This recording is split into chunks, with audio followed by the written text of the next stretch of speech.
Okay, great. Well, I'm going to introduce Maesia very soon, but let's just kind of do a few things first. We want to let you all know a little bit about the site that you're entering into our programming, and so we welcome you.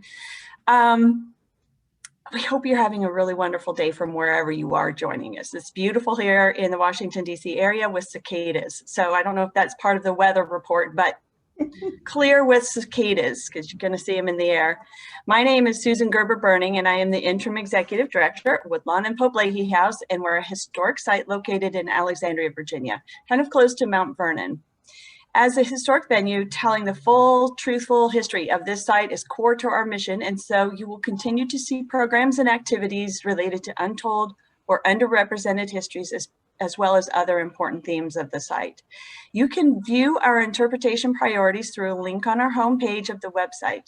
We are a site of the National Trust for Historic Preservation, and this property is home to 2 historic homes and a farm. One of the homes on the site is the iconic Frank Lloyd Wright Pope-Leighey House, and the other is Woodlawn, which was formerly a plantation that was originally part of George Washington's Mount Vernon. Its owner, Nellie Custis Lewis, who was the step-granddaughter of George Washington, together with her husband, enslaved over 90 people between 1805 and 1839. Nellie was one of America's foremost needleworkers, and as she ran a plantation site, she benefited from significant contributions of the enslaved people who historically were weavers, spinners, quilters, beaders, as well as labored on the site. And this allowed Nellie the luxury of working on her needlework. At the site this month, we are hosting the 58th annual Needlework Show. If you haven't been out to, you all must go. And I'm sorry for those of you, I see we've got California and Utah online now too. So we'll put up an online version of it in months to come. But those of you who are in the area, please make the trip. A couple hours drive is not too much to come and see this beautiful show. The theme of this show is Hindsight 2020, Needlework Expressions of a Historic Year. And these artists have used art to express their thoughts, feelings, and emotions of this unprecedented time. Our site is also home to the Arcadia Center for Sustainable Food and Agriculture, a farm dedicated to creating more equitable and sustainable local food system in the Washington, D.C. area. And it's relevant to our site's history of freed Black cultivation communities and equitable farming. During this session, we'll keep your microphones muted and the cameras off, but if perchance your camera gets on, just know that your face might be incidentally shown as part of the future materials that we put up on the website. We are going to put the link of this session on the website in a couple of weeks, so you can look for it there if you want to go back over or share the link with friends that may have missed this session. Please feel free to doodle and walk around during the presentation. This is all about art. For best viewing, I do recommend that you change your screen to speaker view, and you look at the top right of your screen, kind of wiggle your cursor, you'll see the word view pop up, and you can select side-by-side speaker. We will facilitate a Q&A session at the end of the presentation, but do feel free to add your questions or comments into the chat at any time. And now I am pleased to introduce Maesia Osby. She is an ODU alumna, and she chooses to spend her free time nurturing her love of creating through cooking, creating quilts, and now cross stitch. She is a self-proclaimed baby stitcher, and as she explored the art of needlework, she soon realized that as a Black artist, there were very few designs with which she could connect. This lack of representation did not stop her drive to design and to stitch and to bring Black American memory and experience to the forefront. Join in to hear her now. We're so thrilled that you could join us, Maesia, and as you express your challenges and emotions of being unapologetically Black in a traditionally white space. Okay, Susan. I had to tune in on that. Thank you so much for having me, Susan.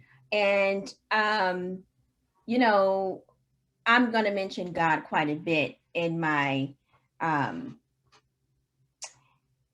presentation because it's within me. I can't help it. But it was just so, God's timing is everything.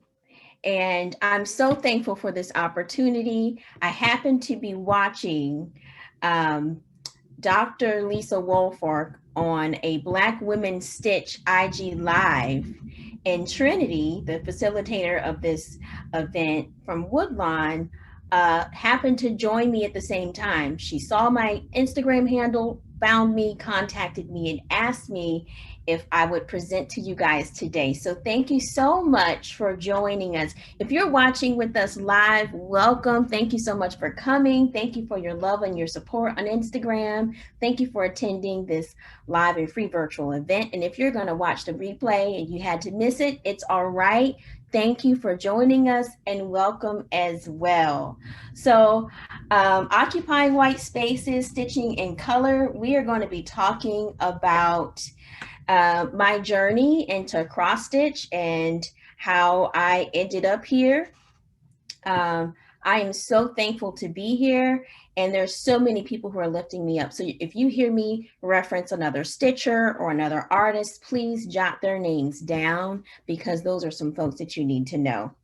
So before I even talk about crafting, stitching, quilting, or any of the creative things that I do, I want to talk about my background as far as having a strong desire to create a legacy for my future children, for my family, for my cousins, nieces and nephews, and celebrating my heritage. My family story is so beautiful to me, so beautiful to me. And I'll start with the story of how we had a library growing up. In our playroom, my sister and I shared a room. We had a playroom, and it was filled with this huge bookshelf, and all the books on the shelves were Black children's books. Okay, we had regular books like Goodnight Moon and The Giving Tree, but we had, my mother and my grandfather made sure that we had positive Black images to look at. And that instilled so much confidence.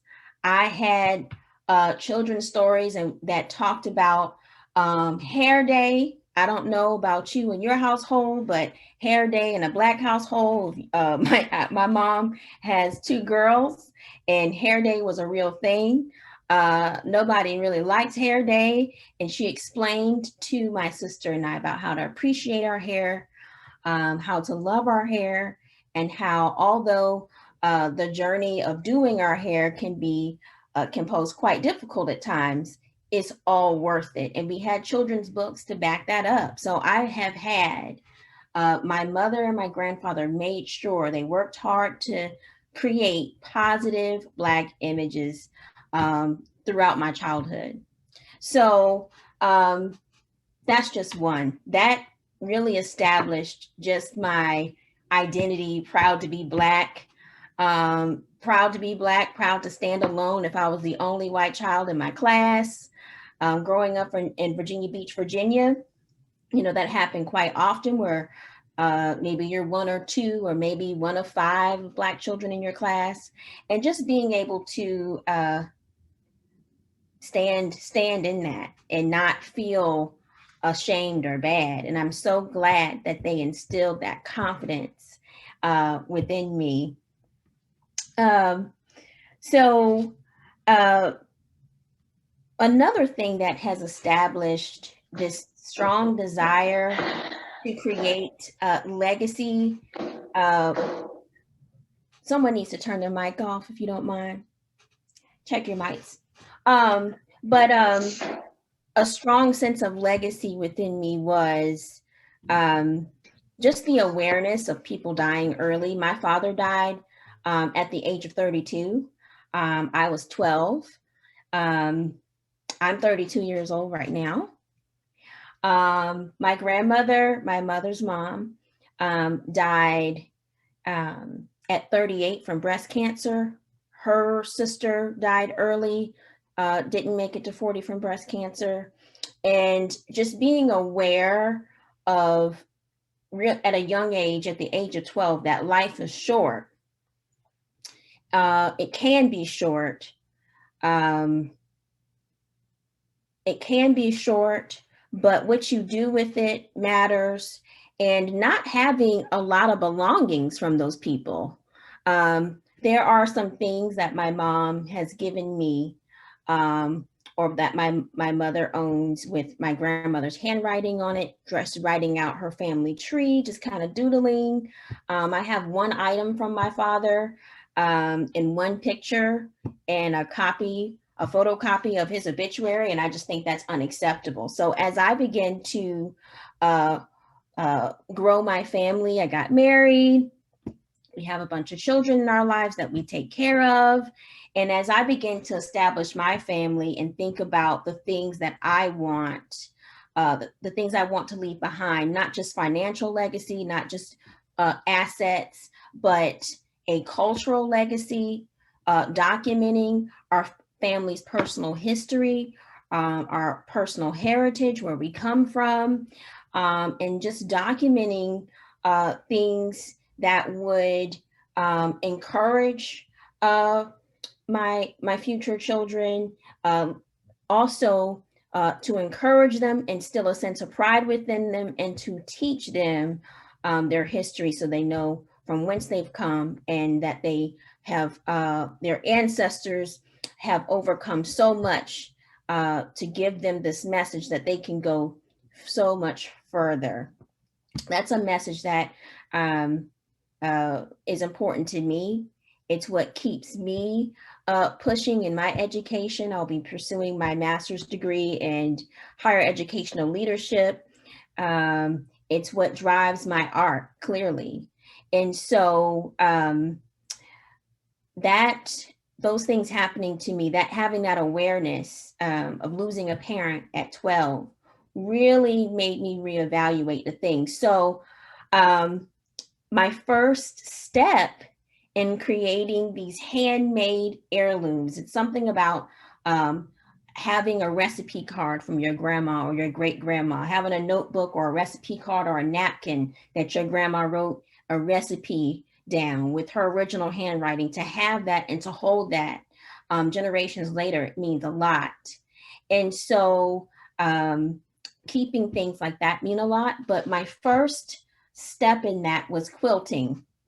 And I learned that I came across an article about quilting and how quilts were considered heirlooms, and how much money they are worth, and how when you list them, you can pass them down, you can list them in your will. They are considered priced heirlooms, and they can be priced around $10,000.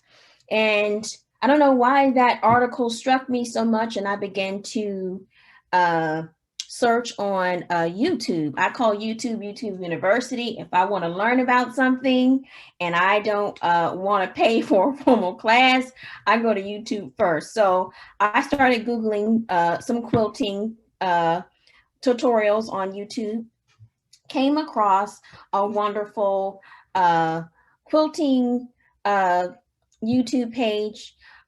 They taught the basics of quilting.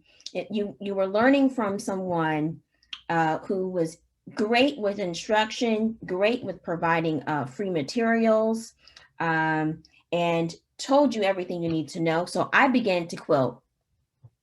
And for me, when I learn a skill, I take it at face value. I learn the skill, I do everything the way I'm supposed to, but much like I'm cooking, after I cook that recipe once, I'm never going to go by the recipe again.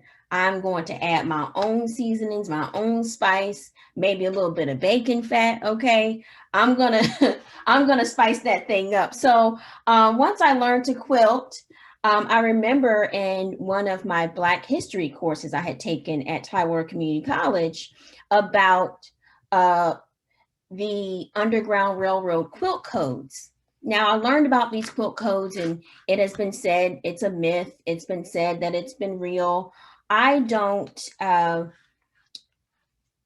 know if these quilt codes were real, but I do know that the possibility of communicating visually through practical things, if Africans can put rice in their cornrows to, or seeds in their cornrows on their journey over through the Middle Passage, child, and then these Underground Railroad quilt codes were certainly a possibility.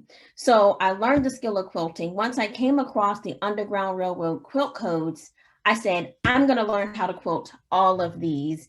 And behind me on my quilting design wall is a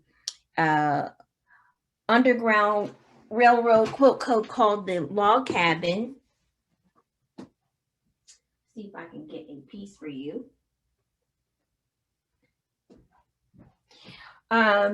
This is a Log Cabin block. This is absolutely my favorite quilt block to quilt. And the Log Cabin quilt code signaled to runaway slaves that according to the color in the very center, if it was a safe place to stop, rest, and regroup. And I said, that's going to be my niche. As we know, while we're here with this topic called occupying white spaces, quilting and cross stitch, these industries as they are today are predominantly white.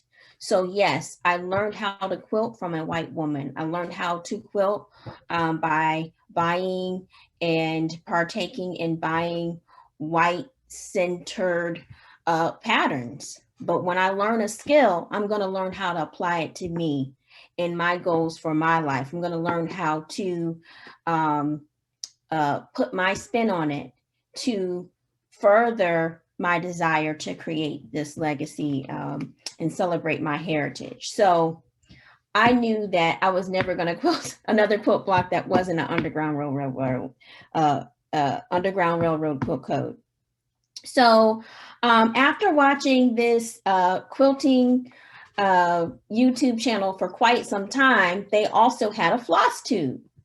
And the floss tube, if you don't know, is YouTube for cross stitchers.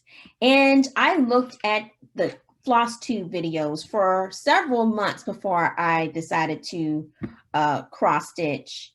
And I was like, well, I know that I can do that. If I could quilt, I know I can cross stitch.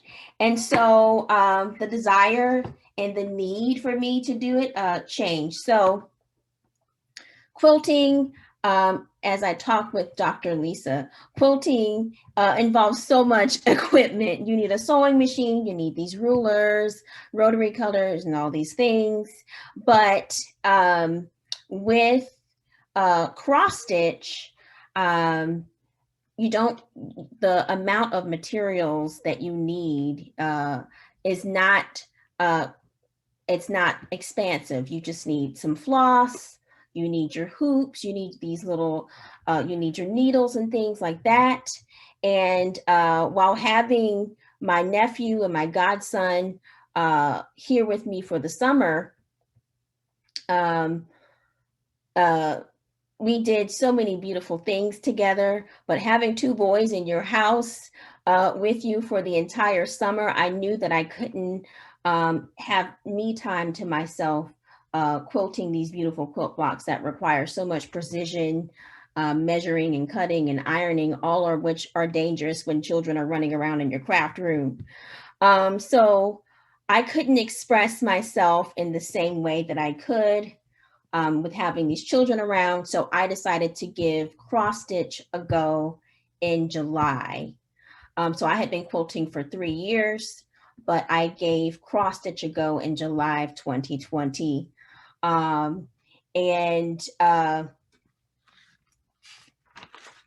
want to keep track of my time.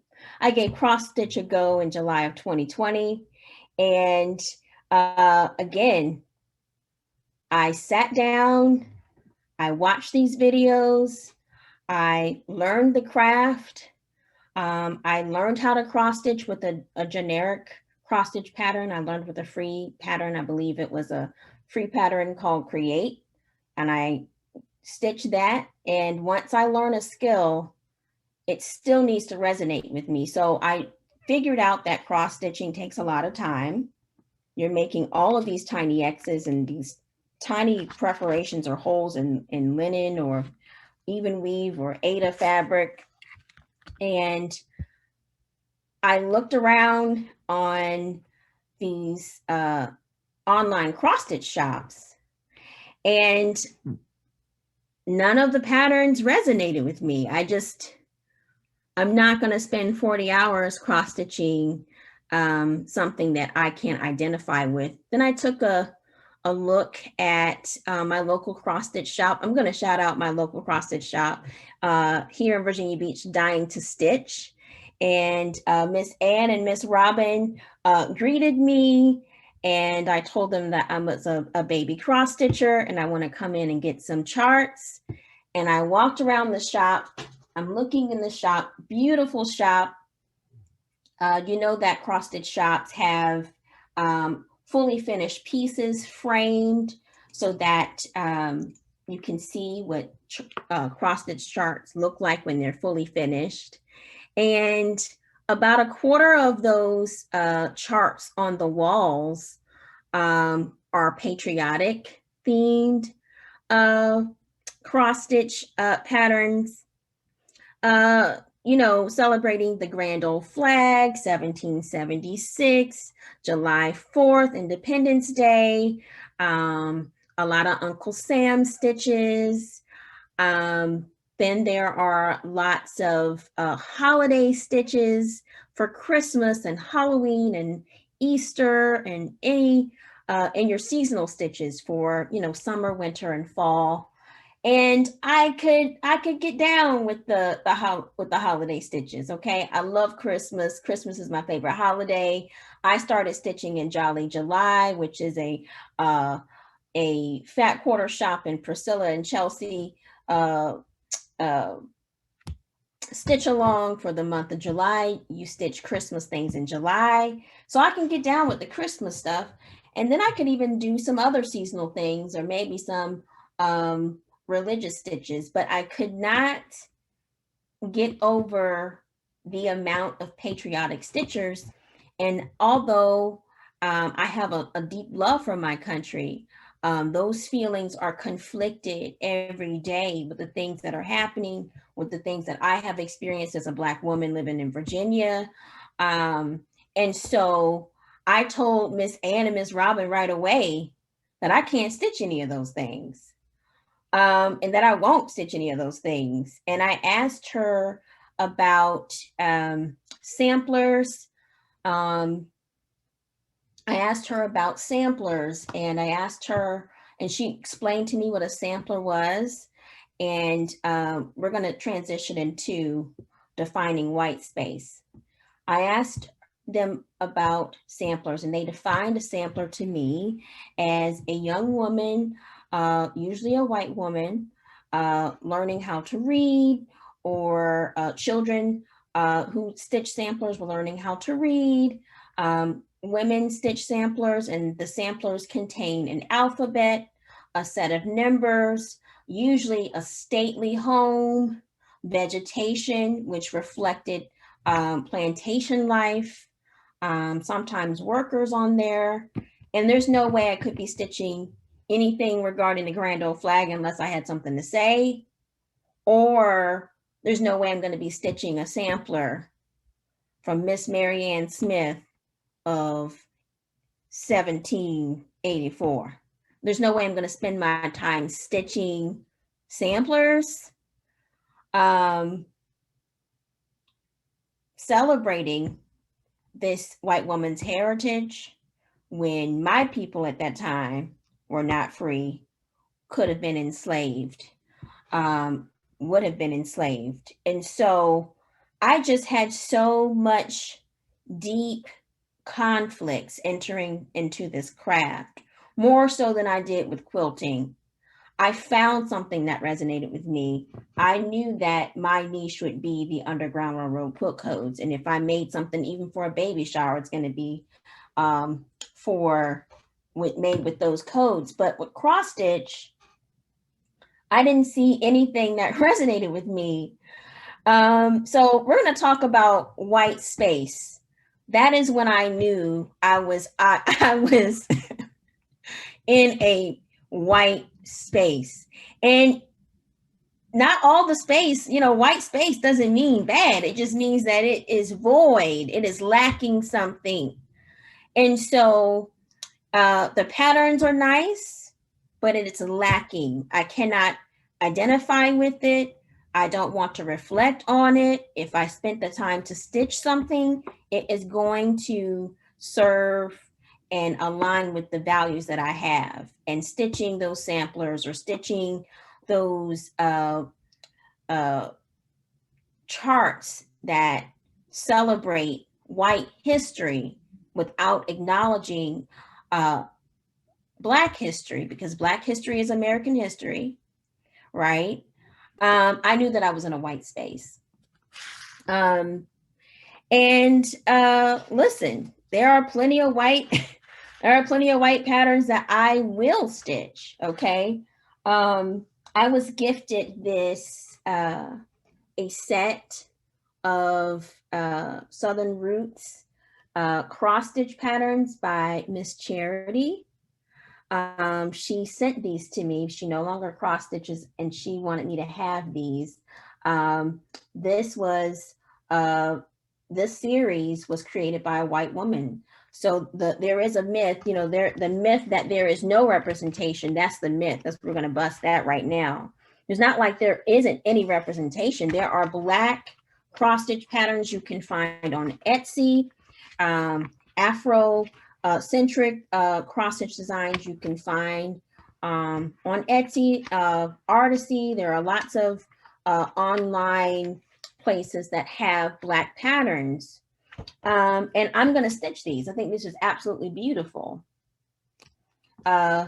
This man here reminds me of when my papa, that's my grandpa, when he was younger, and how he has stories of picking cotton for money. But this is, although I love this, this is not all I want to stitch. And the point of occupying a white space, my presence alone, me being who I am, not apologizing for it, not conforming, not feeling pressured to do something I don't want to do, just my presence alone brings, disrupts that void. And so that is what stitching in color is. It is a disruption. It is not saying that the other patterns are bad. It is not saying that I don't like those other patterns. It's just that I'm going to create what I want to see. And I want to see more patterns that with people in them that look like me, that celebrate my personal heritage, that celebrates my history, and will help teach my future children. When they see something hanging on the wall that I made, I want them to be encouraged. I want them to know that I made these with my hands, with them in mind. I don't have any children at all, but that's what drives me. So stitching in color is occupying a space. There are so many other people who occupy the space in the same way that I do. And at the end of the presentation, please jot down their Instagram handle so you can follow them. But that's what I wanted to share about just disrupting a pattern. So I jumped into cross stitch design literally a month after learning how to stitch. I started stitching in July. I started looking for Black patterns. I found some, but I knew that I could create the things I wanted to see, the way I wanted to see them.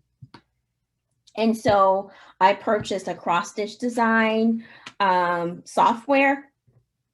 I began to learn the software, and I experimented.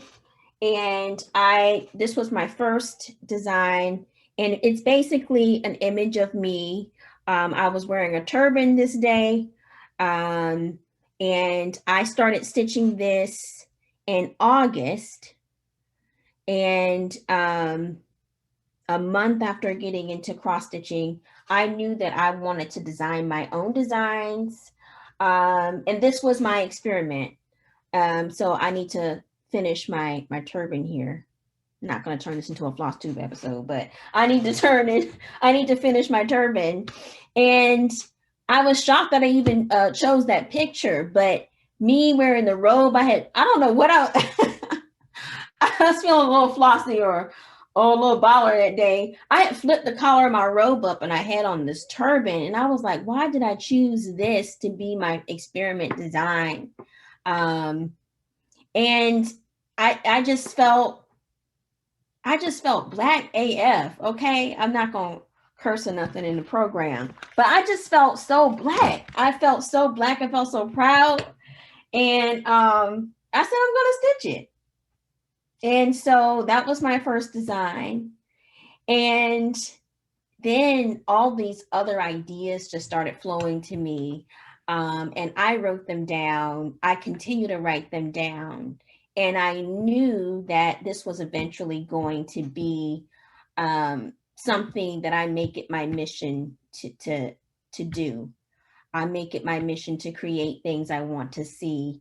And it has been a beautiful, chaotic, sometimes messy journey. But I'm so thankful to have stumbled upon it. I'm so thankful that God has given me the strength and the courage to stand in who I am and to celebrate that, and other people want to see that. And there's so many other people who are doing that. Another full cool thing that I wanted to share with you guys, want to share with y'all about, you know, I believe that God places people in your path for a reason. And I have a beautiful stitch mentor. Her name is Miss Deb Rucker. She is Stitches of Heritage. Okay, listen, my stitching has nothing on Stitches of Heritage. I'm just so glad to be in her presence, to be, you know, a friend, and to be able to learn from her wisdom and her knowledge. She's been stitching for quite a long time. Just in case you don't know, if you don't know something, ask somebody. Stitches of Heritage won a director's award for her Say Their Names cross stitch piece for the Woodlawn and Pope-Leighey needlework show. Okay, she won doubly and she placed second in her category. So shout out to Miss Deb, Stitches of Heritage. I have gained so much knowledge and listening to her wisdom. And one of the pieces of advice that she gave to me when I was telling her about the kind of things I want to stitch, and I said, Miss Deb, I just don't see it. I don't see our stuff in the store. And she said, you know, you have to create the things you want to see, and you have to be true to yourself, and know your focus. So she has kept me focused. She helps reel me in. Like Miss Susan's gonna have to reel me in and help me out with how I'm doing on time. Okay, because I don't know, but Miss Deb has definitely been such a joy and a light to my journey, and I'm so thankful for that. So I just wanted to give her a little shout out. She is another person who is occupying white space, and who says the space have to be white? Who says the space have to stay white? Because it doesn't have to. We have to continue to create the community. This is a cross stitch and quilting. The craft communities are so big. When you learn a skill and you find somebody else who knows that same skill, you automatically create community. I have found such a lovely cross stitch community on Instagram, and I have received nothing but support and love. And that shows me that the space is evolving. So this space doesn't have to stay white. This space can reflect what our community actually reflects. And that means all belief systems, all gender identities, all all races can be represented within this craft of cross stitch, and I'm glad to be one representing the Black story. And so my call to action for the viewers today is to take the time. It doesn't matter who you are, what color you are, take the time to expand your vision. That means if you see everybody in your cross stitch feed, or whatever craft that you partake in, if you see everybody doing the same sew alongs, stitch alongs, doing the same type of cross stitching, go ahead and challenge yourself to expand what you see in your feed by following someone else who is different from you, who has a different belief system than you, a different religion from you, a different background from you, and expand your vision. The problem with white space and what keeps white space so intact in such an institution is that if you don't look beyond what is around you, you won't know anything else is there. So I would like everyone to take the time to follow some people that represent something different than your views. So that's my call to action for you all today. And again, you will be able to do that by following these folks here. I don't know if you can see them all. These are all of these people are not stitchers, but most of these people are cross stitchers. Most of the folks I put on this page have some type of fiber art or embroidery artist. Some people who push the culture forward. And this is just a small, I wanted to fit it on one slide. I could have gone through and put 5 slides worth, but these are just some of the people that I feel like you could expand your vision with.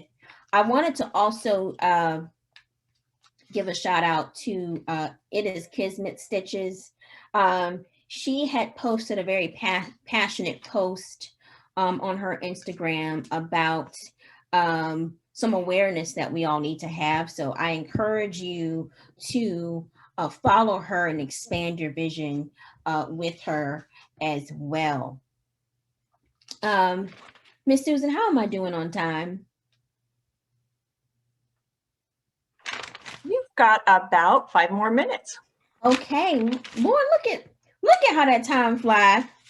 And so I've asked everyone to expand their vision. Please take some time and write some of these Instagram handles down. I wanted to save the best for last, so I'm gonna use my 5 minutes to talk about myself now. I love to talk, but I'm not used to talking about myself so much. You know, a sister's over here growing child, trying to overcome imposter syndrome, okay? Black girls go to therapy too. So I'm in therapy for that, and I'm going to hype myself up a little bit. So I have shared with some of my closest mentors and closest friends about my goals. Stitching in color is I'm not just going to create patterns for myself. I'm going to be opening up an online stitch shop. I'm so excited about this. I'm going to release my first cross stitch design in September. Now, September is the best month of all months. It's my birthday month. Okay, I'm an 88 baby. I'm turning 33. And I just want to challenge myself to put myself out there, to continue to be who I am unapologetically, to continue my passion and cross stitch, and then share that with all of you. So I'm so excited to announce that Stitching in Color is going to become a cross stitch business where I will be creating exclusive cross stitch patterns celebrating Black memory and experience. Just celebrating for the culture, child. That's what I'm trying to do over here. One of the two my first two projects, I'm going to tell you about them, and I don't mind putting my projects that are not done out there, because if someone else, if another Black stitcher has a similar idea, it's fine, okay? If another stitcher has a similar idea, it's fine, because there's space for all of us, okay? And if you want to copy me, that's fine, okay? So I don't compete with nobody. I'm not going to be competing with anybody. I'm just going to share what I have, and I have nothing but joy and love in my heart. So I'm going to share my first two projects with you all. Some of my earliest higher education experiences happened at the National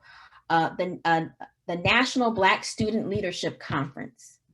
Tidewater Community College paid for a number of groups of students to go to this conference in Washington, D.C. every year. And that conference had a conference choir, and they sang the national Black anthem every conference. And it was so beautiful. That song encouraged me so much. It talked about, if you look up the lyrics of the National Black Anthem, talks about overcoming, and it's just such a tribute, a beautiful tribute to Black Americans, and it's something to be proud of. So I will be producing a sampler, an ode to the National Black Leadership Conference, and another project for the National Black Anthem, excuse me, not the conference. Another project I'll be working on, I'll be teaming up with a food writer. If you don't know, now you know.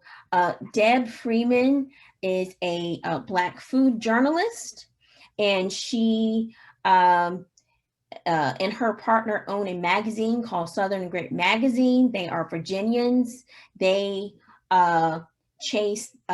they explore and chase the origins of Virginian food. And Deb specifically talks about the origins of American cuisine, how they originated with African culture. And so we will be teaming up together with her writing and my cross-stitch design on the ABCs of soul food. Child, if you ain't had your soul food, get yourself a plate. Collard greens, C is for collard greens, okay? And it's one of my favorite soul food items. And that will be a celebration of soul food. And I'm just so excited for all the things that are happening. And I just would encourage all of you to expand your vision and to make sure that you're celebrating other people, other cultures. Cross stitch doesn't have to remain a white space. There is representation. You just have to look for it. And if there isn't representation the way you feel like it should be represented, become that. Thank you so much for joining me today. Thank you so much. Maesia, thank you. I think I'm not on, my camera is off, and I think it's a technical difficulty. So I apologize to everyone. It's okay. I only hear my voice. So Maesia, there's one thing that we talked about in the use of double entendre with the concept of white space. Right. So, which is kind of where the title came from what I remember. And the white space being an artist term, and a term that's used often in needlework or needle arts, as well as occupying traditionally white space in terms of making these patterns and doing this work. Tell us when you're the baby stitcher, tell us how that kind of started to form in your mind as you were thinking about white space.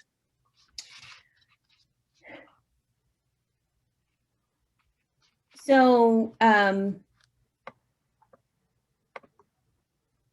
just knew that the charts that I was seeing, some of the charts I'm really interested in stitching. Some of them I won't.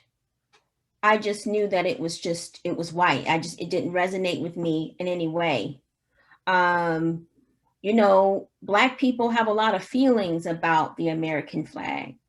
And Mhm. the charts that, you know, the charts that were celebrating our country's history involve the flag a lot. I have a lot of conflicting feelings about celebrating a flag. And to me, the red has my ancestors' blood on it. Mhm. Um, and so that was to me white space. I know white space in art is defined as negative space, the space that isn't used on a canvas or in a cross stitch uh, piece, or the negative space in a quilt.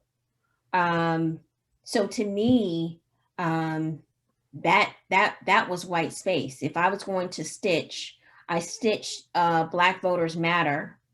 I stitched a traditional American flag pattern, and the name of that pattern was called Old Glory. Mhm. Nothing glorious about that Yeah. to me. And so, and with all the things that are going on, you know, we just got uh, one of the first cops convicted for killing an unarmed Black man.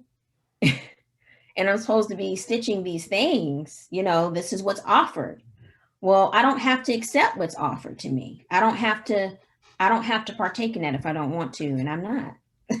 You know, unless I have something to say. So the Black Voters Matter, I did stitch the flag as it was charted, but I did not stitch the stars as white.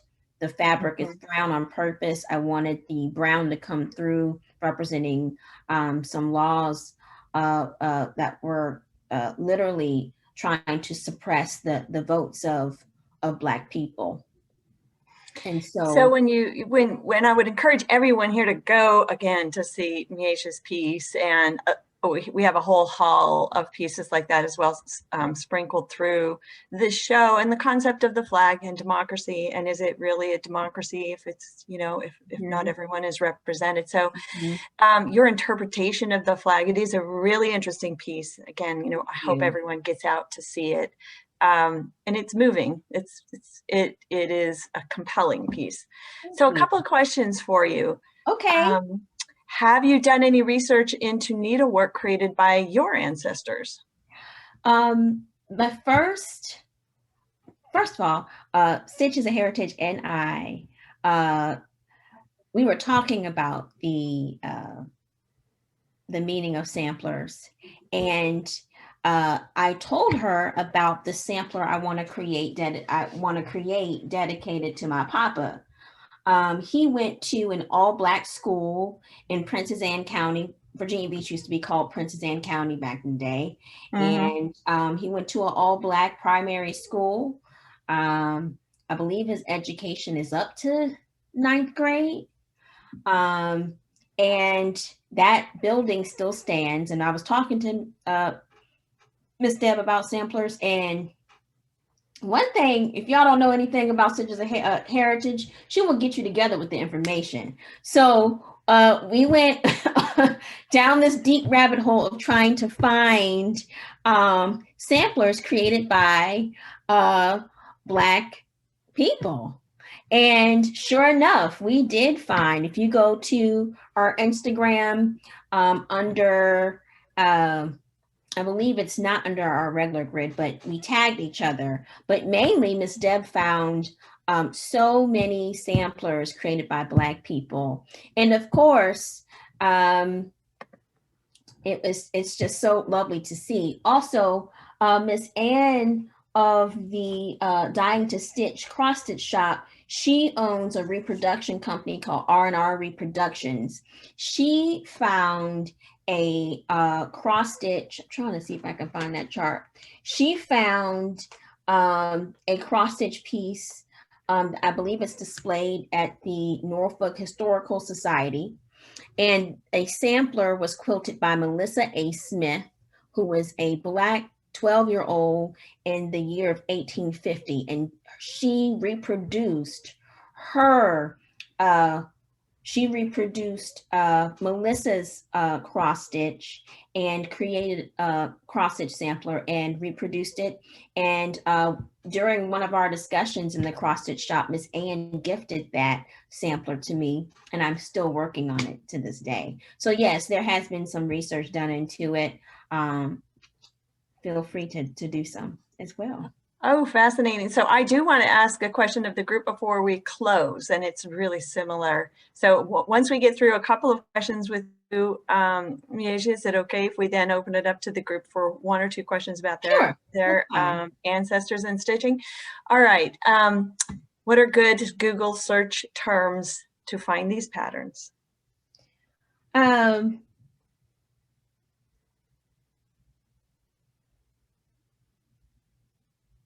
I put, so a couple of the cross stitch samplers we found that were stitched by Black girls were from free schools. So they were called African free schools. Ms. Deb, please correct me in the comment section. But a couple of them were schoolgirls at schools that were meant for freed Blacks. So if you maybe type in free African school, Black cross-stitch samplers, Black women, that's basically how we fumble along. Miss Deb, really? Correct me if I'm wrong, okay? Help me out. Well, that's what I did. That's what I did. I do want to just ask everyone on the call, are there any other questions that we want to talk about? And while people are thinking about that, my goodness, there are so many comments about how they appreciate, one, the work that you're doing, the inroads that you've made, how important this is, what you're doing, how great it is that you're talking about it. Y'all better gas me up today. Thank you. I really appreciate that. So a couple of them, it's important to note that the existence of samplers were not stitched by our ancestors does not excuse the current lack of representation. And I think you touched a little bit on that. Also, did you want to say anything else to that, Maesia? I did, because you and I had this conversation, Miss Susan, about retro creating, right? So yes, you can find some of those antique samplers, but you know, to buy the rights to reproduce them, maybe that sampler belongs in a private collection, right? So I'm not going to be able to reproduce those things. Doesn't mean that I can't create them, go back and create them as if they would have been created. You even touched on the privilege of Miss Nellie being the needlework artist she was because she had slaves, right? She had slaves and people were working for her. And she had time. She had more time than she would have had. It is a privilege. I have a lot of family members, and all of us are gifted with our hands. We have a ton of hairstylists. I have two cousins who are master sewists. They can make wedding dresses. They make all the things. And I grew up with those images of people working with their hands. My great grandfather, Luther Olds, he helped build with his hands the original SeaTac Elementary. We just have so many gifts in our family with our hands. And they didn't have the time to have these hobbies. And it's a privilege. Every time I sit down in my alone time, having the time to sit there and stitch something, I am my ancestors' wildest dreams. And I'm just so proud that I have the privilege to even do those things. But just because those samplers don't exist doesn't mean that I can't create them. So I will be creating samplers. If we can stitch a very specific story about a white woman back in the 17 or 1800s, you can certainly stitch mine. You can certainly stitch the story about my papa. He only made it to the 9th grade. He dropped out. He worked, helped support his siblings before he started his own family, worked as a custodian at Windsor Oaks Elementary for 30 years. 30 years he worked as a custodian. And how does a custodian have a scholarship named after him? Because he was more than that. He was a counselor to those children. He was a friend to his teacher colleagues. And so if we can stitch specific stories about white women or white girls, we can certainly do that. And that's touching. Stories. So, you know, the act of retro creating things that should have existed but didn't, or the purposeful erasure of the things that were there but were purposely left out. Like I purchased a book, and I don't have the name of the book on hand. Oh, here it is. In the Neatest Manner, the Making of the Virginia Sampler Tradition. So this was part of my research of learning about samplers. And it talks about colonial Williamsburg, but leaves out the freed African school for girls, leaves that out completely of the book. Now, I don't know if these authors knew of it. They should have, because they're historians and have credibility, but that was left out of the book. And those girls probably had cross-stitch samplers. Will we know about it? I don't know. Oh, imagine the generations of young girls and women who have been cross-stitching the wrong stuff. Here's something from Kathy. I've been cross-stitching for 40 years, kind of to this history that you're talking about. I'm always the only person of color in sewing and knitting arenas. Hearing and seeing the interest here makes me so emotional. That's beautiful to say. You said her name was Kathy? Kathy. Kathy, you are not alone. There are plenty of Black knitters, plenty of Black stitchers, child. Look, I'm gonna put this right here, Miss Kathy. Go ahead and follow some of us. We out here. We out here. We out here, Miss Kathy. Okay, we are out here. We are stitching. And there are so many. If you follow these folks, you can certainly be inspired and find some patterns. And you're not alone. And the myth that there is no representation is busted today, because there is. And DM me, Miss Kathy. So there are a lot of other comments. We're going to save these comments and include it when we post it online in a couple of weeks, like I said, and then Maesia will get this to you as well so that you can respond, you know, to folks. Okay, I got some homework to do. Oh, yes, you do. So yeah, and now you are a permanent fixture at Woodlawn. You know, you're part of the family. So we so appreciate you being here. There's a lot that you covered and talked about. Some of it not easy, all of it so appreciated. So for the rest of you on the call, do join us for our next program in celebration of Juneteenth. We have a week of internal and external activities, and one of them is Voices of Woodlawn. And you may have, some of you heard them, but if you have not, you really, really don't want to miss this one. It's a poetry group who gives voice to the lives of the enslaved at the former Woodlawn plantation through masterful poetry. It's very moving. They will be joining us again on June 15th at noon, and Trinity will put the link in the chat for you to register. And while we're talking about Trinity, I do want to give her a hearty thank you. She is our program assistant at Woodlawn, and her outreach to program presenters bring us people like Maesia. And so we just want to thank her. For the rest of you, heartfelt thanks. Thanks for attending. Please reach out to us at any time and check our website for other things that'll be coming up this summer, and have a wonderful weekend coming up. Take good care. Thank you. Bye, y'all. Bye-bye.